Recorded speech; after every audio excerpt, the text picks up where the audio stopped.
या जो भारतीय मस्तिष्क है वो अमेरिका की ब्रिगेडियर वैदेशिक शरदेंदु, नीतियों का ब्रिगेडियर संचालन शरदेंदु करता है। जैसी बात हमारे डॉक्टर ब्रह्मदीप अनुले कह रहे हैं, मैं इसी से आपको आगे ले जाना चाहूंगा।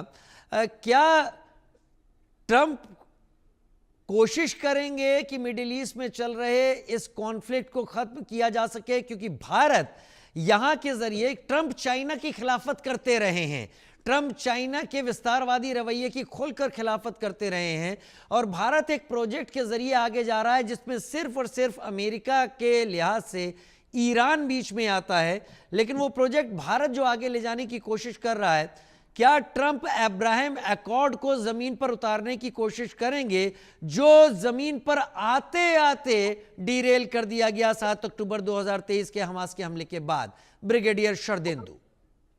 देखिए, हिंदुस्तान के जो रिलेशन अमेरिका से बायलैटरल होंगे उसमें तो जरूर प्रगाढ़ता आएगी, इसमें तो कोई शक नहीं। हमारा ट्रेड बढ़ेगा, हमारे स्पेस टेक्नोलॉजी, साइंस, आईटी, इन सब में हमारे और मजबूत संबंध होंगे। और जो हमारे इश्यूज जो डिलेड हो रहे थे बायलैटरल टॉक्स के, उसमें उसमें एक्सपेडिशन आएगा, वो जल्दी कंप्लीट हो गए। जहां तक वेस्ट एशिया का सवाल है, हिंदुस्तान ने देखिए, हिंदुस्तान के इसराइल से भी अच्छे संबंध है और पैलेस्टीन के कॉज के लिए भी हिंदुस्तान खड़ा रहता है। तो एक तरीके का जो ईरान बीच में आता है, ईरान से हमारे ट्रेड के संबंध है, ईरान में हमारा चाबार पोर्ट में हमारा है, क्या और आपको हम लगता है, नॉर्थ सर साउथ सर जो सर अब कॉरिडोर जोड़ बढ़ा रहे हैं। दीजिएगा, मेरे पास आप जैसे एक्सपर्ट को देखते हुए कई सवाल आ रहे हैं। क्या आपको लगता है कि ट्रंप ने एक सरप्राइज एक्ट किया था जब वो किम जोंग उन से मिलने पहुंच गए थे? क्या ट्रंप ऐसा ही सरप्राइज एक्ट ईरान में जाकर कर सकते हैं अली खamenei से मुलाकात के दौरान? Anything happen? देखिए देखिए ट्रम्प साहब के काम करने का तरीका अलग है। वो एक रिजल्ट ओरिएंटेड पर्सन है, वो तमाम तरीके के रूढ़वादी चीजों में विश्वास नहीं करते। इसी के तहत वो नॉर्थ कोरिया गए गए थे और उन्होंने किम जोन को अपने कैसे मिले और उनके जो न्यूक्लियर प्लान और आईसीबीएम की जो टेस्टिंग थी उसके विषय में बात की और बोला कि अमेरिका आपके लिए थ्रेट नहीं है, और एक तरीके का उनको अपने खेमे में लेने की कोशिश की थी। इसी वजह से 2 साल तक उनका, 4 साल तक ये प्रोग्राम डिलेड रहा। और यही देखिए आज की डेट में जो ईरान के प्रेसिडेंट हैं मसूद पेजिस्कियां, ये एक मॉडरेट हैं। अब अगर ट्रंप की विजिट ईरान होती तो ये माइलस्टोन होगा, क्योंकि वहां की जनता में वो जो रेडिकलिज्म था उसको कहीं ना कहीं चेक करते हुए उन्होंने अपने प्रेसिडेंट जो मसूद पेजेस्कियां उनको चुना हुआ है। तो एक सत्ता तब्दीली की बात भी हो सकती है। और जैसा कि रिपोर्ट आ रही है कि वहां के जो अयतुल्ला खamenei है उनकी हेल्थ ठीक नहीं है, तो अगर वो एक तरीके के सत्ता परिवर्तन के में जाते हैं या एक मॉडरेट फेस प्रेजेंट करते हैं और तमाम तरीके के सैंक्शन के तहत रहते हुए अमेरिका की पहुंच को वहां बढ़ाते हैं, तो पूरा पूरा देखिए मिडिल ईस्ट उनके खेमे में आ जाएगा। मिलिटरली वो बहुत स्ट्रांग हो, उनके मिलिट्री बेसिस डेमोक्रेट सरकार में बहुत स्ट्रांग हो गए इस युद्ध का फायदा उठाते हुए। अब उनको क्या चाहिए, अब उनको बाकी सारे जो अब्राहम अकॉर्ड है उनको इंप्लीमेंट कर दें, वहां पे एक पीस का एनवायरमेंट करें, और ईरान इसमें जो हिंड्रेंस है अगर उससे वो समझौता करते हैं या विजिट करते हैं या बायलैटरल टॉक्स में एंगेज होते हैं, तो पूरी पूरी देखिए डॉक्टर व्यवस्था वहां ब्रह्मदीप बदलती हुई अलूने, नजर आ डॉक्टर रही है। ब्रह्मदीप अलूने, क्या मैं एक्सपेक्ट कर सकता हूं डोनाल्ड ट्रंप का जो नेचर है? डोनाल्ड ट्रंप के बारे में कहा जाता है उन्होंने एक लंबे वक्त तक 14 सीजन तक एक रियलिटी शो को भी होस्ट किया, द अप्रेंटिस नाम का शो था वो, और उसमें उनका जो जुमला था, जो उनकी टैग लाइन थी, यू आर फायर्ड, आप बाहर किए जाते हैं, ये अमेरिकी जनता की जुबान पर थी। क्या डोनाल्ड ट्रंप ईरान पहुंचकर यह कह सकते हैं tensions, you are completely fired out of here? क्या इस तरीके की चीज डोनाल्ड ट्रंप कर सकते हैं? यह सरप्राइज दिख सकता है? डिप्लोमेसी के साइड बाय साइड अचानक कई चीजें होती हैं। प्रधानमंत्री नरेंद्र मोदी पाकिस्तान पहुंच गए थे, हु नोज, क्या ऐसा हो सकता है? आपको भी लगता है? नहीं देखिए, मुझे नहीं लगता ऐसा, इसलिए क्योंकि जो ट्रंप है वो एक पूंजीपति है, वो एक पूंजीवादी मानसिकता वाले हैं, और वे श्वेत राष्ट्रवाद का प्रतिनिधित्व करते हैं। अमेरिका के उस श्वेत राष्ट्रवाद में यहूदी भी शामिल है, और रिपब्लिकन्स जो जीते हैं उसमें यहूदी व्यापारियों का बहुत बड़ा योगदान है। तो इसराइल को नाराज करके ईरान की सरप्राइज यात्रा करने का ट्रंप इसलिए रिस्क नहीं लेंगे क्योंकि इससे जो अमेरिका की अर्थव्यवस्था से जुड़े या अमेरिका की जो कंपनियां हैं वो बहुत बड़े पैमाने पर प्रभावित हो सकती है। और ईरान जो है वो सब पहला टारगेट है, क्योंकि वहां पर परमाणु ठिकानों को नष्ट करना है।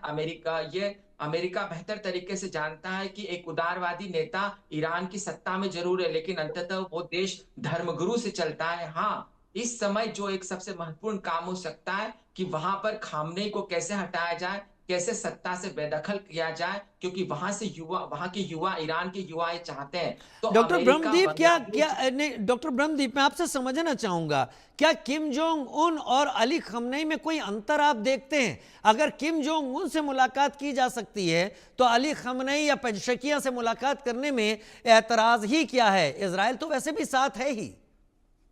देखिए, उत्तर कोरिया जो है वो रूस का सहयोगी है, और पुतिन से ट्रंप के बहुत अच्छे संबंध हैं। अभी हाल फिलहाल में ट्रंप या पुतिन जो है अपने संबंधों को भले ही नहीं दिखाए सीआईए के दबाव में, लेकिन अंततः उत्तर कोरिया और रूस सहयोगी है। इसलिए ट्रंप ने, मुझे लगता है, किम जोंग को लेकर दाव दाव खेला। लेकिन ईरान के मामले में ऐसा नहीं है। अंततः जो अमेरिका की सबसे ज्यादा जो होस्टेज जो एक घटना हुई थी, जब सत्ता पलट हुआ था 1979 में, और 444 दिनों तक करीब अमेरिकन को बंदी बनाकर रखा गया था, तो ईरान ने अमेरिका को इतने घाव दिए हैं, इजराइल को इतने घाव दिए हैं कि ईरान में जब तक खामनेई की सत्ता बदल तक नहीं हो जाता या सत्ता से उसको बेदखल कर नहीं दिया जाता, तब तक ट्रंप ऐसा रिस्क इसलिए नहीं ले सकते क्योंकि इससे सऊदी अरब नाराज हो सकता है, ठीक है इससे ब्रिगेडियर संयुक्त अरब शरदेंदु, अमीरात नाराज हो क्या सकता है। बढ़ता हुआ आप देख रहे हैं? पॉइंट वाइज बताइए, समय अब मेरे पास कम है। क्या बढ़ता हुआ भारत और अमेरिका के बीच में देख रहे हैं?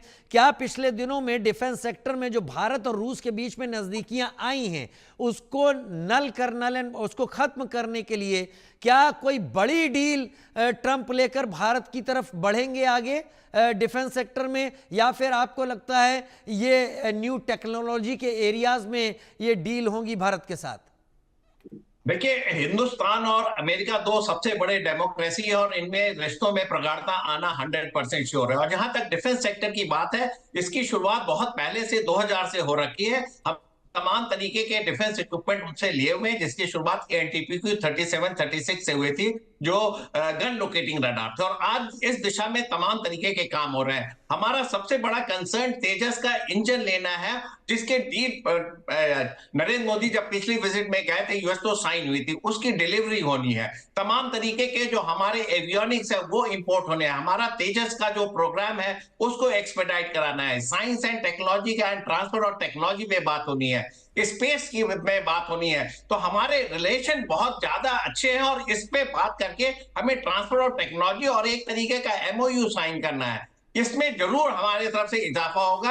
ये अमेरिका को भी सूट करता है और हिंदुस्तान के लिए भी फायदेमंद है। और नॉट ओनली दिस, जो सबसे बड़ा स्टेटमेंट है, जो हमारे जो ट्रेड का जो बैलेंस है उसको और इंप्रूव करना पड़ेगा, जिसमें अमेरिका बार बार बोलता है कि हम तो आपके गुड्स पे कम टैरिफ लगाते हैं, लेकिन हमारे जब आइटम आपके देश में जाते हैं तो आप ज्यादा टैरिफ लगाते हैं। तो इसमें भी एक समझौता होने की बात है। इसमें दोनों पक्षों को कुछ कदम आगे लेना पड़ेगा। इसको डेडलॉक की तरह ना ले, बल्कि इसको एक तरीके से ठीक है नेगोशिएट करें, डॉक्टर जिससे कि ब्रह्मदीप दोनों अलूने, पक्षों में बराबरी की हिस्सेदारी रहे। डॉक्टर ब्रह्मदीप अलूने, चलते चलते क्या पाकिस्तान और चीन के माथे पर थोड़ी सी टेंशन आई है ट्रंप के जीतने के बाद? क्या आई होगी? जी बिल्कुल। पाकिस्तान को खुलेआम आतंकवादी राष्ट्र कह चुके हैं ट्रंप। ट्रंप कह चुके हैं कि हम मदद के नाम पर अपने अमेरिकी पैसों की बर्बादी नहीं देख सकते, और पाकिस्तान अमेरिकी पैसों पर, अमेरिकी डॉलर पर पलने वाला देश है। चाइना को लेकर उनकी नीतियां बहुत दृढ़ है, और चाइना से व्यापार जो है वो आने वाले समय में देखना होगा कि टैरिफ को लेकर ट्रंप की योजनाएं क्या है। दूसरी बात यह भी है कि जो भारत है, भारत को एशिया प्रशांत का केंद्र मानते हैं, अमेरिकी रणनीति का प्रमुख सहयोगी मानते हैं ट्रंप। तो चीन और पाकिस्तान जो है इस समय बहुत ही दुखी होंगे, क्योंकि उनके सामने एक ऐसा प्रतिद्वंदी खड़ा हुआ है जो न केवल एक राष्ट्र का राष्ट्राध्यक्ष है, लेकिन दुनिया के सबसे शक्तिशाली राष्ट्र का दर्द तो राष्ट्राध्यक्ष भी कई है। जगह हुआ है ट्रंप की जीत के बाद से। कई ऐसे लोगों को जो ज्योतिष का काम करते थे और उन्होंने कहा कि अमेरिका को पहली महिला प्रेसिडेंट मिलने वाली है, लेकिन अमेरिकी जनता ने इस बार भी ऐसा नहीं किया। उनको भी प्रॉब्लम है क्योंकि वो गारंटी दे चुके थे। देशों को प्रॉब्लम है क्योंकि ट्रंप का रुख एकदम क्लियर है, वो कभी बीच का रास्ता नहीं लेते, वो अपनी बात को स्पष्ट साफ रखते हैं, जिससे लोग उसमें इफ बट ना ढूंढ पाएं। और अब आगे आने वाले दिनों में ट्रंप के आने के बाद कितने बदलाव विश्व में देखने को मिलते हैं उस पर नजर जरूर रहेगी। ब्रिगेडियर शरदेंदु, आपका और डॉक्टर ब्रह्मदीप अलूने, आपका जुड़ने के लिए बहुत धन्यवाद मेरे साथ। इस जानकारी के साथ एक छोटा सा ब्रेक ले रहे हैं, जल्द हाजिर होते हैं।